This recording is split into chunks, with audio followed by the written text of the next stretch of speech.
हूं अमीन बेग और आप देख रहे हैं साधना न्यूज़। इस समय हम मौजूद हैं गोहद विधानसभा में। जाहिर सी बात है कि ये गोहद विधानसभा सीट जो है वो हमेशा से बीजेपी के खाते में रही है। बीजेपी हमेशा यहाँ पर मजबूत रही है, लेकिन पिछले कुछ दिनों हालात ठीक नहीं रहे। लाल सिंह आर जो यहाँ से मंत्री थे, चुनाव हार गए। उसके बाद तमाम परिस्थितियाँ हुई और अब जो है लाल सिंह आर जो है अनुसूचित जाति मोर्चे के राष्ट्रीय अध्यक्ष बनाए गए। एक बार फिर उनको पार्टी ने मौका दिया है, टिकट बहुत पहले दे दिया गया और हम गोहद में मौजूद हैं और लाल सिंह आर भी हमारे साथ मौजूद हैं। साधना पे बहुत बहुत स्वागत है सर आपका। जी अमीन जी, नमस्कार। आ, बहुत कद्दावर नेताओं के तौर पर आप जाने जाते हैं। शिवराज सरकार में आपकी बहुत अच्छी पकड़ रही और एक बार फिर पार्टी ने आप पर भरोसा जताया और भरोसा ऐसा जताया कि सबको चौंका दिया पहली लिस्ट जारी करके और आपका उस लिस्ट में नाम। भारतीय जनता पार्टी के प्रदेश नेतृत्व और राष्ट्रीय नेतृत्व ने पुनः विधानसभा का चुनाव का उम्मीदवार बनाकर मुझ पर जो विश्वास किया है, मैं प्रदेश और राष्ट्रीय नेतृत्व का आभार व्यक्त करता हूं। मैं भारतीय जनता पार्टी का वो कार्यकर्ता हूं जो कभी कुछ मांगा नहीं है। पार्टी ने ही जो कुछ है दिया है और प्रत्याशी बनाया है, तो गोहद विधानसभा सीट से पार्टी जीत कर जाए, इसके लिए हमारा पूरा प्रयास रहेगा। ये सवाल सबके जहनों में है कि लिस्ट में आपका नाम और सबसे पहले लिस्ट जारी कर दी है, मतलब ये चौंकाया बीजेपी ने। आपको लगता है कि ये ठीक है, काम करने का ज़्यादा मौका मिल गया या फिर कोई नया करने की कोशिश है? मुझे लगता है कभी कभी कार्यकर्ता ही कहते हैं कि चुनाव में जो टिकट मिलता है वो 10 दिन पहले, 15 दिन पहले, क्यों नहीं 2 महीने पहले कर दिया जाए। तो स्वाभाविक है, जनता और कार्यकर्ता जो चाहते हैं कि हमारा प्रतिनिधि समय से हमारे पास आए, उसको वार्तालाप का मौका भी मिले। और पार्टी ने अपनी रणनीति के तहत 39 टिकट जारी किए हैं और वो 39 टिकट है जिसमें सभी में भारतीय जनता पार्टी बड़े बहुमत के साथ विजय होकर आ रही है, क्योंकि ये अधिकांश सीटें भारतीय जनता पार्टी के साथ रही हैं। कुछ ना कुछ छोटी मोटी परिस्थिति के कारण कम मतों से हमारी सीटें गई हैं और ये सीटें 39 की 39 भारतीय जनता पार्टी विजय श्री की ओर जा रही है। गोहद बहुत चर्चित रहता है, हमेशा से चर्चा में रहा है गोहद। क्या देख रहे हैं? क्योंकि पिछले 5 साल आप रहे नहीं, लेकिन उससे पहले मंत्री रहे। क्या देखा 5 साल में आप? पिछले 5 वर्ष पहले जब मैं मंत्री था तो मेरे सामने एक ही लक्ष्य था, गोहद का विकास। चाहे वो शैक्षणिक की दृष्टि से हो, रोडों की दृष्टि से, कनेक्टिविटी का मामला हो, बिजली की दृष्टि से मामला हो, हर दृष्टि से गोहद अच्छी विधानसभा, विकसित विधानसभा के रूप में जाने जाए। और इसके लिए लगभग 1.5 दर्जन से ज़्यादा high school, inter school, Mau में हमारा कॉलेज नहीं था, बच्चे 60 किलोमीटर दूर पढ़ने जाते थे। कॉलेज है, कॉलेज की बिल्डिंग हो गई। आज़ादी के बाद से वहाँ तहसील नहीं थी, तहसील हो गई, लोग बैठने लगे, काम होने लगे। गोहद में कोई स्टेडियम नहीं था, स्टेडियम हो गया। यहाँ कोई खेल गतिविधियाँ नहीं होती थी, हमने स्टेट वॉलीबॉल, कबड्डी टूर्नामेंट कराए। यहाँ कभी मेले नहीं लगते थे गोहद विकास के संबंधित, तब वो भी लगाने का प्रयास किया। आज़ादी के बाद से गोहद नगर में पेयजल का संकट था, हमने 135 करोड़ की योजना मंजूर कराई, जो आज शहरों में डल रही है और टंकियां बन रही है। आने वाले एक समय में अंतिम मंजिल तक लोगों को टोंटी से पानी मिलेगा, ये संकल्प जो हमने पूरे किए हैं। और गोहद विधानसभा रोडों की दृष्टि से पिछड़ी हुई थी, आज गोहद विधानसभा रोडों की दृष्टि से सक्षम है। आप जिधर भी जाएंगे, आप कच्चे में नहीं जाएंगे, आप रोड पर जाएंगे। इसलिए हमने हर विधानसभा की कनेक्टिविटी को भी जोड़ा, पुल से जोड़ा, सड़क से जोड़ा, एक 4 लेन बनाने का काम किया। हमारा डैम था, उसको सौंदर्यीकरण का काम, किले का सौंदर्यीकरण का काम।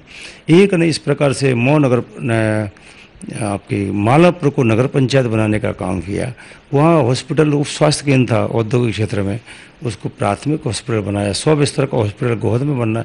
कुल मिला के एक नहीं, विकास की ऐसी बड़ी श्रृंखला है जो गोहद विधानसभा को मिली। लेकिन पिछले 5 सालों में ना जाने किसकी नज़र लग गई, गोहद विधानसभा विकास में शून्य हो गया। कांग्रेस के जनप्रतिनिधियों ने वहाँ पर विकास का कोई काम ही नहीं किया जिसके कारण जनता दुखी रही। वो जनता से मिले भी नहीं, जनता के काम भी नहीं हुए, इस कारण से जनता दुखी है और पुनः भारतीय जनता पार्टी को जिताने के लिए संकल्पबद्ध है। तो आपने बहुत सारे काम पर बात करी, लेकिन सवाल तो लाजमी है कि फिर क्यों 18 में कई मंत्री हारे, आप भी चुनाव हारे। 18 का चुनाव कुछ अलग हटके था। एक तो मंदसौर में किसानों को 10 दिन में सभी किसानों का कर्जा माफ करेंगे, ये राहुल जी ने घोषणा की। हर बेरोजगार को रोजगार देंगे या बेरोजगारी भत्ता देंगे, ये घोषणा की। 10 दिन में पूरा करेंगे इन घोषणाओं को, ये भी कहा, नहीं तो मुख्यमंत्री बदल देंगे। और इन योजनाओं को, इन वर्ग को अपनी ओर आकर्षित करने के लिए उन्होंने पंचायत मुख्यालय पर फार्म भी भरवाने का काम किया। उनके घोषणा पत्र को देख लीजिए, वोट किसी कीमत पर ना चला जाए इसलिए सत्ता बननी चाहिए, ऐसी एक नहीं कई सैकड़ा उन्होंने घोषणाएं कर दी। 1.5 साल के भीतर वो घोषणाएं पूरी ही नहीं हुई, शुरुआत ही नहीं हुई, बल्कि उल्टा हुआ। उल्टा ये हुआ कि उन्होंने संबल योजना गरीबों के लिए थी, बंद कर दी। तीर्थ यात्रा योजना बंद कर दी। इन घोषणाओं के कारण जनता को लगा कि नहीं यार, कांग्रेस को देना चाहिए। 1-2 अप्रैल की घटना भी हुई, लोगों में भ्रांति पैदा की कि बीजेपी आरक्षण संविधान खत्म करना चाहती है। तो युवा, किसान, SC ST इसको टारगेट करके भ्रम फैलाए गए। जैसे अभी दिग्विजय सिंह ने कहा कि मस्जिद वाला विषय चला, इन्हें एक ट्वीट किया गलत, उनको वापस लेना पड़ा। हमारे यहाँ गोहद विधानसभा क्षेत्र में अभी कांग्रेस के लोगों ने कहा कि लाल सिंह एंडोरी के टप्पा को मालापुर ले जा रहा है, जबकि कोई कहीं कुछ नहीं। तो कांग्रेस भ्रांति पैदा करके वोट कवाड़ा पिछले वर्षों ने, लेकिन 1.5 साल में ही वो मिथक टूटा। 28 चुनाव जो हुए उसमें 22 में भारतीय जनता पार्टी जीती। उसी मतदाता ने जिसने कांग्रेस को जिताया था, उसी मतदाता ने कांग्रेस को चारों कोने चित्त किया। और आने वाला ये समय है, देखो 2 अंतर है। एक, शिवराज सिंह जी घोषणा करते उसको पूरा करते हैं। कमलनाथ जी तो घोषणावीर बोलते हैं। कमलनाथ के घोषणावीर बोलने से कोई फर्क इसलिए नहीं पड़ता कि हाथ कंगन को आरसी क्या, पढ़े लिखे को फारसी क्या। कमलनाथ घोषणा करते हैं, पूरी नहीं करते। कमलनाथ की जनता से कोई स्नेह प्यार मोहब्बत नहीं है। वो कह रहा है मौका कहाँ दिया, 15 महीने में तो छीन लिया आप लोगों ने। मुझे लगता है शिवराज सिंह मुख्यमंत्री बने थे, 6 महीने के अंदर पूरा मध्यप्रदेश नाप दिया था, तो कमलनाथ ने क्यों नहीं। चलो हम जी मान लेते हैं कि 15 महीने आपके लिए कम थे, तो आपने गरीब कल्याणकारी योजना बंद क्यों कर दी। कम समय में आपने गरीबों की कल्याणकारी योजना बंद की, और आपने 15 महीने के अंदर कोई गरीबों के लिए योजना भी नहीं लाए। मैं ये कहता कि आप 2 लाख किसानों कर्जे माफ़ कर देते, छोड़ देते सबको, बाद में कर देते। किया क्या।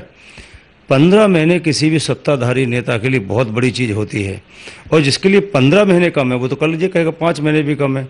मैं कमलनाथ से पूछना चाहता हूँ, देश में 57 साल से ज़्यादा कांग्रेस की सत्ता रही है, एक किसान का भी कभी कर्जा माफ़ किया हो, एक बेरोजगारों को किसी को भत्ता दिया हो, किसी बाबा साहब अम्बेडकर का कोई राष्ट्रीय स्मारक बना दिया हो, महापुरुषों को कोई राष्ट्रीय स्मारक बना दिए हो।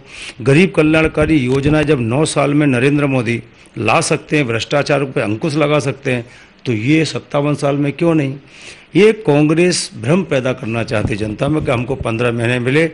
जनता को लगने लगा है कमलनाथ यानी कि घोषणा करके भूल जाना, शिवराज यानी कि घोषणा करना उसको पूरी करना। बिल्कुल, वापस आपकी विधानसभा पे आते हैं कि टिकट तो अब आपको मिल गया है, और हम देख रहे हैं कि व्यस्त भी ज़्यादा है, क्षेत्र में काम भी कर रहा है, क्या माहौल है। मुझे लग रहा है आपकी बार गोहद विधानसभा क्षेत्र में बीजेपी का कैंडिडेट मैं जरूर हूँ, लेकिन बीजेपी के कैंडिडेट के रूप में अब की बार जनता चुनाव लड़ेगी, और कांग्रेस को मुझे लग रहा है बड़े मार्जिन से चुनाव हराने का संकल्प गोहद की जनता ने कर लिया है। क्योंकि गोहद की जनता गोहद में अपना सेवक चाहती है, सत्ता प्राप्त करने के भागने वाले लोग नहीं चाहती है, वो विकास चाहती है। वो गोहद का जो रुका हुआ विकास है उसके कारण वो पीड़ा में है। ऐसा क्यों हुआ कि 2018 में आप भी चुनाव हारे, फिर जिनको लेकर आए बीजेपी से, जिनको लड़ाया वो भी चुनाव हारे।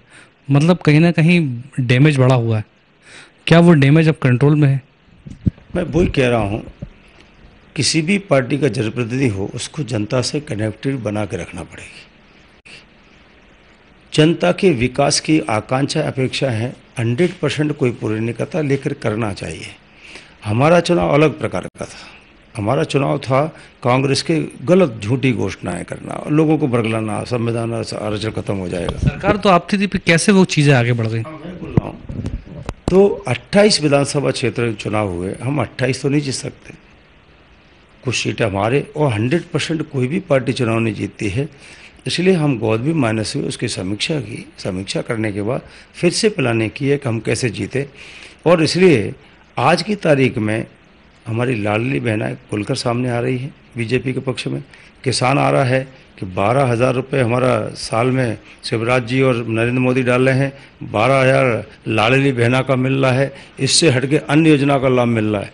ये 24,000 तो सीधा खाते में आ रहा है। अभी सिलेंडर का पैसा उज्ज्वला का 400 कम कर दिया, आम आदमी का 200 कर दिया, 200 पहले कम कर दिया। कभी कांग्रेस ऐसा नहीं किया है। तो जनता को जब लाभ मिलता है तो स्वाभाविक है उसको लगता है कि नहीं, हमको शिवराज सिंह को भारतीय जनता पार्टी चाहिए। ओवरऑल क्या देख रहे हैं आप तस्वीर? क्योंकि कई तरह के सर्वे आए पिछले दिनों, हमने देखा सी वोटर ने भी एक सर्वे किया और स्थिति अच्छी नहीं बताई। अभी ओवरऑल क्या है? मुझे लगता है, मेरा जो एनालिसिस है, 150 से ज़्यादा भारतीय जनता पार्टी सीटें जीतेगी, क्योंकि पिछली बार 2 अप्रैल था, पिछली बार झूठी घोषणाएं थीं, पिछली बार आरक्षण खत्म हो जाएगा, संविधान खत्म हो जाएगा, इस प्रकार की भ्रांति पैदा की। आज एक भी ये विषय नहीं है। आज तो लोगों को लग रहा है, महिलाओं को लग रहा है कि हमारे लिए एक योजना है। कर्मचारियों की छोटी छोटी समस्या शिवराज जी ने ठीक की। SC ST के कल्याण से संबंधित बहुत सारी घोषणाएं की। देखिए, मध्य प्रदेश को 1 नवंबर 1956 से बनाए, लेकिन वो SC की वकालत तो करते हैं कांग्रेस के लोग। लेकिन मैं पूछना चाहता हूँ कमलनाथ दिग्विजय सिंह से, क्या तुम्हारी सत्ता में कभी बाबा साहब अम्बेडकर का राष्ट्रीय स्मारक उनके जन्म स्थान पर बना? क्या 100 करोड़ का जो शिवराज जी मंदिर बनाने का काम चालू कर दिया, क्या तुमको नहीं सोची कि ये हम बना दें? तो अनुसूचित जाति जनजाति उनके लिए वोट बैंक रहा, सम्मान और श्रद्धा का केंद्र नहीं रहा। बीजेपी के लिए सम्मान और श्रद्धा का केंद्र रहा।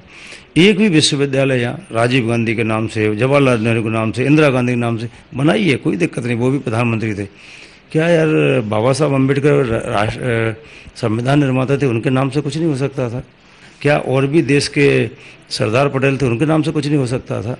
तो कुल मिलाकर अपने परिवार तक सीमित रहना एक कांग्रेस का शकल है। वो चाहते हैं कि मैं ही देश हूँ और देश ही मैं हूँ। ये जो उनका अहंकार है, ये कांग्रेस को लेकर डूबा है। आने वाले समय भी कांग्रेस की नैया कभी ऊपर आने वाले नहीं, डूबेगी। मैं एक उदाहरण देता हूँ, कैसे कृत्य करते कांग्रेस की डूबने के कारण मैं कई गिना सकता हूँ। धारा 370 लगाई, यानी कि एक देश एक संविधान का उन्होंने कॉन्सेप्ट को ख़त्म किया।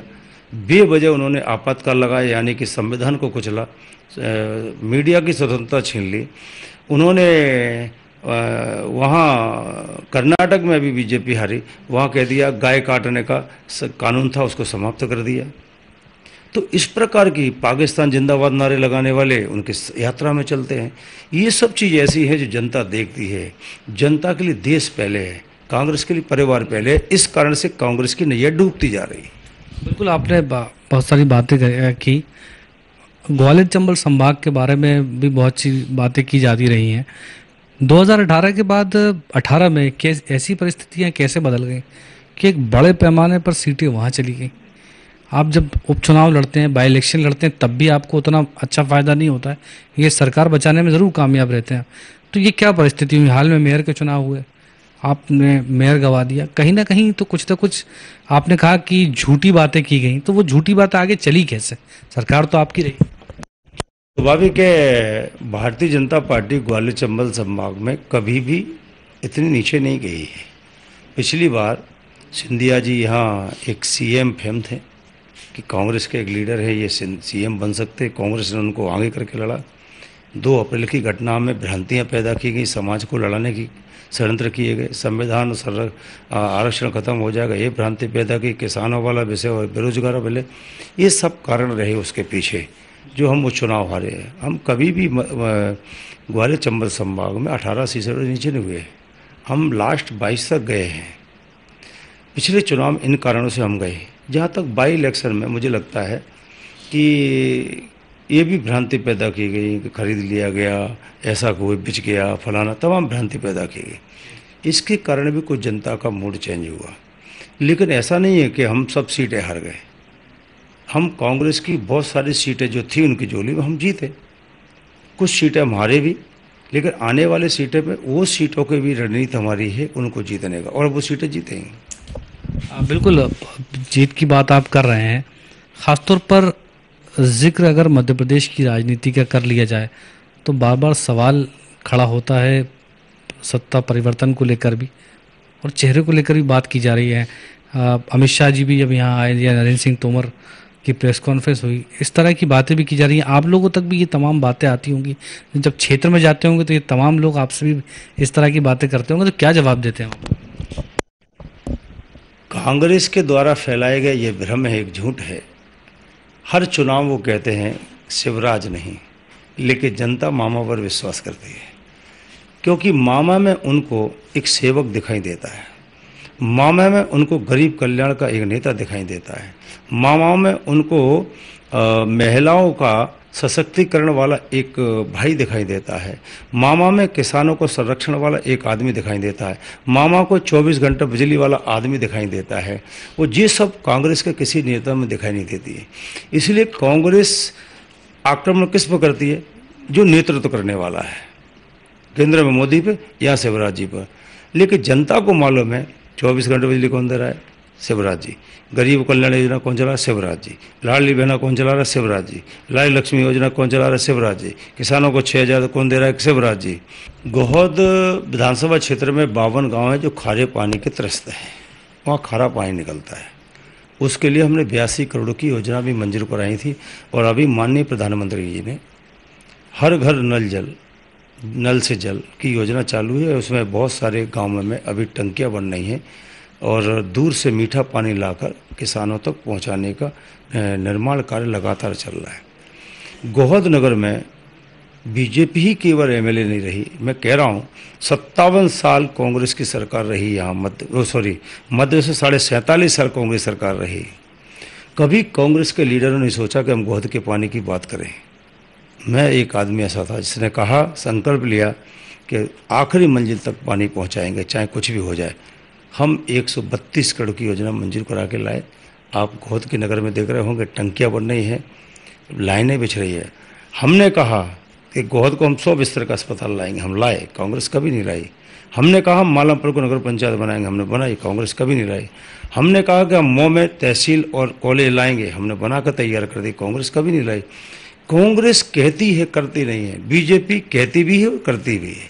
और इसलिए मूलभूत समस्याएं, मैं आपके साथ चल सकता हूं 2 दिन लगातार। गोहद में रोडों का जाल बिछा दिया गया है। गोहद में हर 5 गांव के बीच में, 7 गांव के बीच में हमने एक हाई स्कूल बना दिया है। मालापुर इंडस्ट्रियल एरिया में, बताइए कितना बड़ा इंडस्ट्रियल एरिया है, वहाँ पर कोई भी सामुदायिक स्वास्थ्य केंद्र नहीं था, हमने बना कर तैयार कर दिया। हमने वहाँ इंटर नहीं था, हमने इंटर बना कर तैयार कर दिया। 2-3 पंचायतों में मिलाकर हमने नगर पालिका बना कर तैयार कर दी। तो कुल मिलाकर बेसिक जो काम है कांग्रेस के समय में नहीं हुए। मैं इसके कई उदाहरण दे सकता हूँ। 47 साल से ज़्यादा यहाँ और 57 साल वहाँ। क्यों कि कांग्रेस को याद नहीं आया कि गरीबों के लिए हमको आयुष्मान बनाना चाहिए? क्यों उनको याद नहीं बनाया कि झोंपड़ी की जगह पक्का मकान बनाना चाहिए? क्यों उनको याद नहीं आया कि हमको सभी को शौचालय देना चाहिए? क्यों इनको याद नहीं आया किसानों की झोली में भी 2 रुपये डालना चाहिए? क्यों इनको याद नहीं आया कि 24 घंटे बिजली देना चाहिए? क्योंकि बिजली मिलेगी तभी तो किसान सक्षम होगा, तभी तो सिंचाई होगी, तभी तो उसके जेब में पैसा आएगा। इन सब को, गरीबों को और किसानों को। लालसी जी, मैं आपकी बात काटूंगा इस पर कि बिजली की तो अभी भी दिक्कत है। हम लोगों ने देखा 2-3 दिन से हम लोग यहाँ पर हैं, बिजली तो एक बड़ी समस्या रही है। मुझे लगता है कभी कभी कोयले की जब दिक्कत आती है, या हमारा जो डैम है, क्योंकि मैं नर्मदा घाटी मंत्री रहा हूँ, वो डैम कम जब भरते हैं, पानी जब कम होता है, तो बिजली की कहीं ना कहीं सप्लाई में दिक्कत आती है। लेकिन बिजली में दिक्कत इतनी नहीं है। जैसे दिग्विजय सिंह के समय 5 घंटे आती थी, आँख में चोली करके चली जाती थी, हम लोग बनियान उतार कर पंखा बनाते थे। आज वो स्थिति नहीं है। लेकिन मैं ये बहुत विश्वासपूर्वक कहता हूँ, आने वाले समय में छोटी मोटी कोई चीज़ें हैं, जैसे हमें गोहद चौराहे का मालूम है 5 MVA का हमारा ट्रांसफार्मर है, वो होना चाहिए 8 का, हमने मंजूर करा लिया, ट्रिप बंद हो जाएगी। एंडोरी का हमें मालूम है 3.25 का है, हमने 5 का करा लिया, ट्रिप बंद हो जाएगी। तो जैसे जैसे गांव में विद्युतीकरण होता है तो उस पावर भी बढ़ाना पड़ता है, तो धीरे धीरे वो सरकार काम कर रही है। बिल्कुल। आप चूंकि 2 आखिरी सवाल भी हैं आपसे, आपकी सीट हो या दूसरी सीटों हो, सिंधिया समर्थक जो आए, चुनाव लड़ा उन्होंने, अब बाबा ये कहा जा रहा है कि 3 अलग अलग चीज़ें हैं, शिवराज, महाराज और नाराज, ये बात कांग्रेस कर रही है। तो जो नाराज की बात की जा रही है वो कहीं ना कहीं खेल बिगाड़ते हुए दिखाई दे रहा है। आपको लग रहा है कि जो बात शिवराज जी ने कहा कि दूध में शक्कर की तरह या पानी में शक्कर की तरह सिंधिया के लोग घुल गए हैं, वैसा है, या फिर अभी भी बहुत दिक्कतें हैं जहां पर बीजेपी को खामियाजा उठाना पड़ सकता है? मुझे लगता है ये सिंधिया जी के बारे में जो कहा जाता है कि सिंधिया एक गुट है, सिंधिया के फॉलोअर्स, मुझे लगता है मैं लगातार 3 साल से देख रहा हूँ। सिंधिया जी भारतीय जनता पार्टी के एक ऐसे लीडर हैं जो समझदार भी हैं, संवेदनशील भी हैं और चीज़ों को समझने वाले नेता है। इसलिए अभी उन्होंने 3 साल के अंदर भारतीय जनता पार्टी के नेताओं को, कार्यकर्ताओं को दिल भी जीता है। फ़ोन लगाना, उनसे बातचीत करना, ये बहुत संवेदनशील नेता होता वही करता है।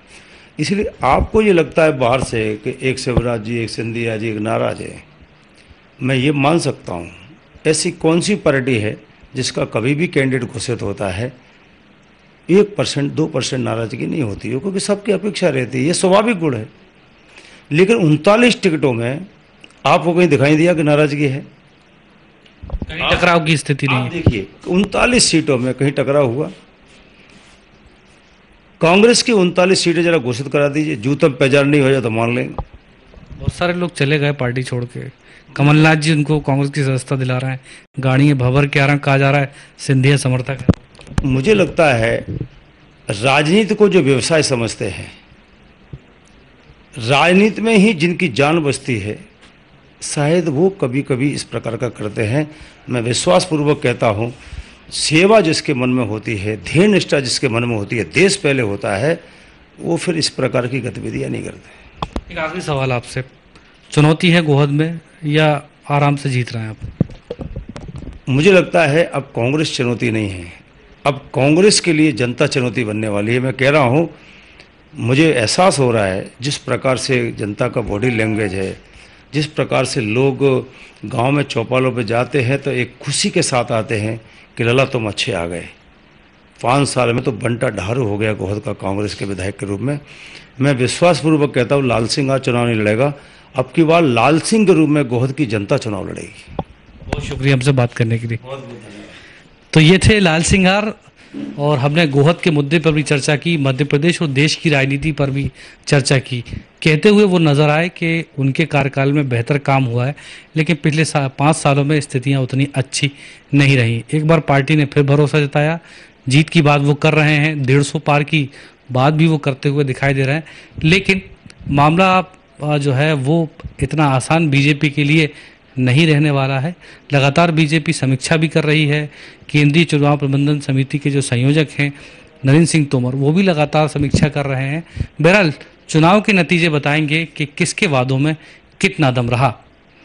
कैमरा पर्सन आदर्श चौधरी, अभिलाष तिवारी के साथ अमीन बेग, गोहद।